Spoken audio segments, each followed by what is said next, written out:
તો નમસ્કાર દર્શક મિત્રો, સોશિયલ મીડિયાની અંદર મિત્રો જ્ઞાનીબેનના સમાચાર તો એટલા બધા વાયરલ થઈ રહ્યા છે અને મિત્રો અત્યારે એવું કહી શકાય કે મિત્રો લોકોએ તો જ્ઞાનીબેનની આમ જોવા જઈએ તો મિત્રો બેન્ડ બજાવી નાખી છે। કારણ કે મિત્રો સોશિયલ મીડિયાની અંદર જ્યાં જુઓ ત્યાં જ્ઞાનીબેન થઈ રહ્યું છે અને જ્ઞાનીબેન સિવાય બીજા કોઈના સમાચાર નથી મળતા।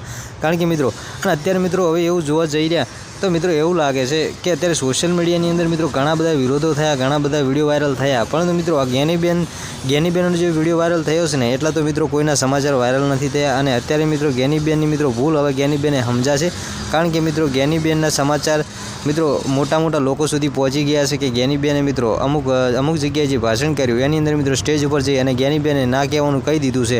તો મિત્રો અત્યારે જોવા જઈએ તો મિત્રો હવે આપણે પરેશભાઈ ગૌસ્વામી એમના હાથમાં વિડીયો ગયો છે અને દર્શક મિત્રો જ્ઞાનીબેને જે ભાષણ કર્યું છે એ ભાષણ સાંભળી અને મિત્રો આ પરેશભાઈ ગૌસ્વામી છે એ પણ મિત્રો દીકરીઓના પક્ષમાં બોલ્યા છે કે હવે દીકરીઓ તમે આંદોલન કરો। કારણ કે જે જ્ઞાનીબેન બોલ્યા છે કે તમારે બેન દીકરીઓને કે દશામાના વ્રત ના કરવાના, તો દર્શક મિત્રો પરેશભાઈ ગૌસ્વામી એવું કહી રહ્યા છે કે બેન દીકરીઓને કે વ્રત તો કરવા જ જોઈએ અને આપણો ભારત દેશ એ મિત્રો ભક્તિમય છે।